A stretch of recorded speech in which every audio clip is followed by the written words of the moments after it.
They found the convoy's first survivor at dawn, clinging to a half-burned hatch cover, shivering and staring at the horizon as if it still held the shape of the ships that had vanished hours earlier.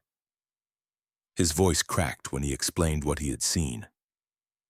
Not torpedoes, not aircraft, no periscope, no silhouette, no warning, just explosions, violent, rising from beneath the gray Atlantic surface, tearing into vessels that Naval Command had once described as practically unsinkable. In the final months of the Second World War, the oceans held more dangers than any chart could keep up with. And one of those dangers, buried in the sea and buried in paperwork, had just woken up.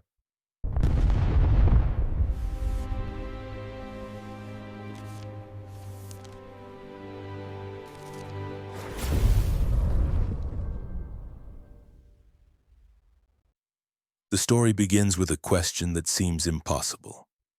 How could a forgotten minefield, mapped, noted, archived, and dismissed, destroy an entire Allied convoy at a time when naval intelligence was at its peak?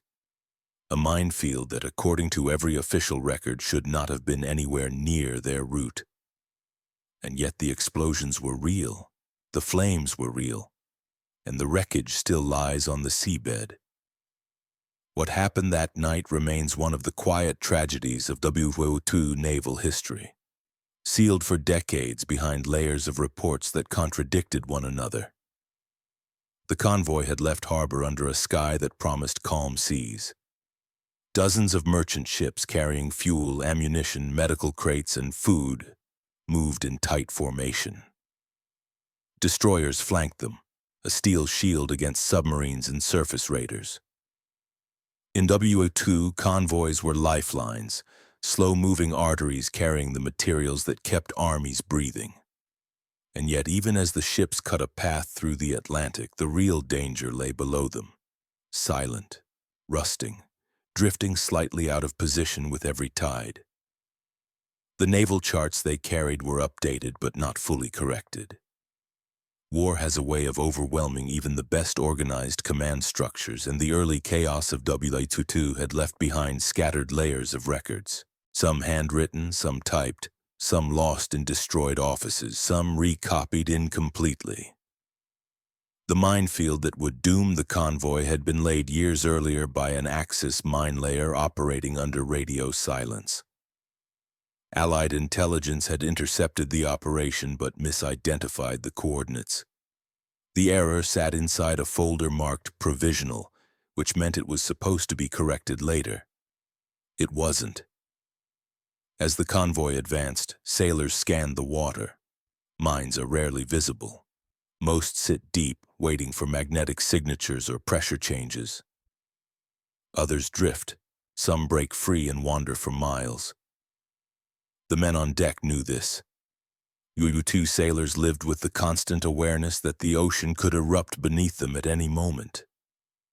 Still, no one expected danger. Their route was classified as low risk. The escorts kept their sonar focused on submarines, not mines. They believed their biggest threat had diesel engines and torpedo tubes, not steel spheres chained to the seabed. The first explosion hit the starboard side of an ammunition transport. The flash was so bright that men aboard nearby ships flinched as if lightning had struck. Seconds later, a second blast erupted beneath a tanker. It rose in a column of fire and black smoke, turning the deck into a furnace. The destroyers immediately believed it was a coordinated U-boat attack. Depth charges were armed, spotters shouted bearings.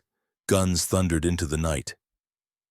But there was no submarine, only the echo of accidental destruction caused by old mines that had waited patiently for years. As fires spread, sailors scrambled to abandon ship. Lifeboats crashed into the waves. The Atlantic was merciless, tossing them like leaves. Men tried to pull each other from the water, but oil slicks burned on the surface, and the heat forced them back. Some watched their vessels roll and vanish. Others listened to the distant groaning of a hull splitting apart. In the chaos, the escorts dropped depth charges blindly, believing they were driving off a wolf pack. Instead, the concussions triggered more mines nearby, adding new explosions to the inferno. By sunrise, smoke hung over the water. The convoy was shattered. Surviving officers gathered to review logs, trying to understand how such a protected group could be torn open so quickly. Charts were laid out on damaged bridge tables stained with seawater. They compared positions, then compared them again. Something was wrong. The convoy had passed directly over an area that intelligence maps claimed was clear. But older charts hinted at a different reality. A faint pencil mark, a typed note in the margin. A reference to an Axis operation conducted before the Allies fully controlled the shipping lanes. Evidence that a minefield had been reported and somehow forgotten. When rescue ships arrived, they found survivors scattered across miles of ocean. The men spoke of sudden violence, of the sea lifting itself upward, of hearing explosions from below, not above. Their testimonies matched the signs of mines, not torpedoes. Yet Naval Command hesitated to accept it. Admitting that a forgotten WWII minefield had been left active meant admitting that a bureaucratic failure, not the enemy, had destroyed the convoy. And in wartime, such admissions were rare. Nevertheless, salvage teams were sent. They dove beneath the surface and quickly found proof. Twisted mine casings, fragments of German construction, unmistakable trigger mechanisms.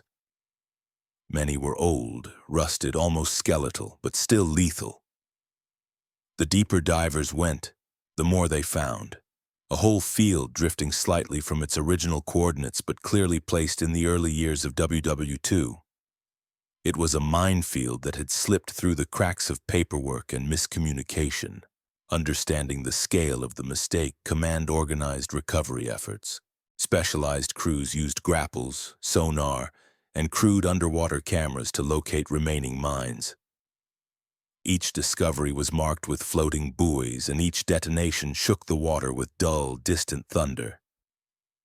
The crews worked relentlessly, sometimes in storms that rolled in without warning. The sea in WWII was as deadly as any weapon. In workshops miles away from the disaster site, analysts studied recovered mine casings. They traced serial numbers. They reconstructed deployment patterns.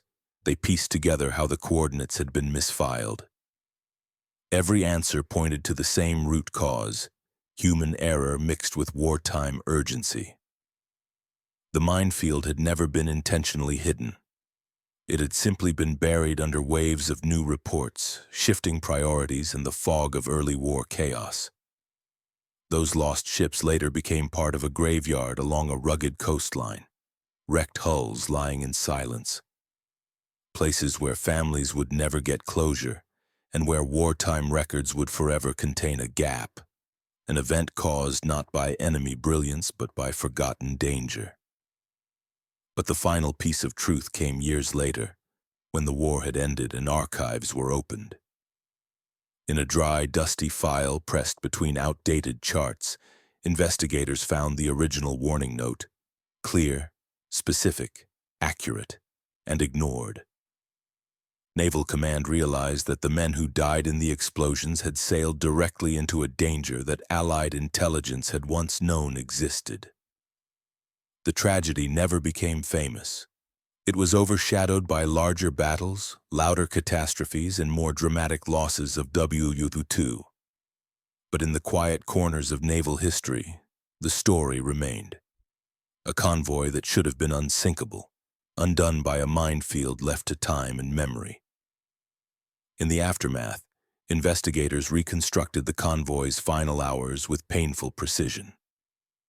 Survivor accounts, ship logs recovered from floating debris, and the burn patterns on metal plates created a chilling timeline. The explosions had come in pairs, classic patterns of staggered mine placement. The first blast would cripple a ship, forcing it off course. The second would finish it. These minefields had been engineered to maximize panic, and even after years underwater, they performed exactly as intended. The deeper the inquiry went, the more undeniable the truth became. The convoy had been routed directly into an area flagged in early war intelligence as high risk. Yet every modernized chart used by the navigators had overwritten that warning. Layers of bureaucracy had smoothed the edges of older reports. Outdated, one annotation had said. Cleared, said another, even though no clearance operation had ever been recorded. Someone had assumed another unit had handled it. Another had trusted an intercepted message that was misinterpreted. A chain of assumptions replaced verification, and that chain snapped under the weight of reality. WWII was filled with hidden dangers, submarines stalking the mid-Atlantic gap, aircraft hunting shipping lanes, surface raiders lurking among storms. But the deadliest threats were often the quiet ones, left behind and forgotten, until the moment they awakened. A mind does not negotiate or retreat. It waits, and the convoy never stood a chance. In meetings that followed, Naval Command replayed every mistake. Officers reviewed maps spread across long wooden tables, comparing inked coordinates from 1940 with corrected versions drafted in 1943. They realized something almost unthinkable. Two separate Allied offices had archived the same minefield, but each believed the other was responsible for updating the active charts. Neither followed up, neither double-checked, and the minefield slipped through the cracks. The men who had survived the sinking were quietly reassigned after recovery. Some returned to sea, some transferred to training roles. A few never stepped onto a ship again. They carried with them memories of a night when the ocean itself erupted beneath their feet, when the enemy was not a submarine but a silent mechanism left to rust in the dark. Their testimonies later helped historians piece together the last missing details. The sudden flash beneath the waterline, the sickening tilt of a sinking hull, the roar of steam as ruptured boilers met the sea. Salvage teams still clearing the area weeks later found more mines embedded in mud. Some had corroded to the point of collapse. Others were frighteningly intact. One diver reported seeing a row of mines resting on the seabed like steel eggs, silent and deadly. Each removal was a battle against time, tides, and uncertainty. More than once, recovery teams triggered accidental detonations. The Atlantic shuddered with low rumbles as explosives from another era finally completed their lethal purpose. As winter storms swept in, operations grew even more dangerous. Waves smashed against the hulls of recovery ships. Divers were thrown around in near-zero visibility. Yet the minefield had to be cleared. No commander wanted another convoy wandering into the same trap. Not again. Not after the cost. Workshops far from the front analyzed every recovered fragment. Engineers compared fuse mechanisms, detonator corrosion, and anchor chain degradation. They could determine exactly how long each mine had been submerged, how currents had shifted their positions, and why the convoy had encountered them where no modern chart expected danger. Their conclusion was brutal. The minefield had not drifted far. It was the maps that had moved.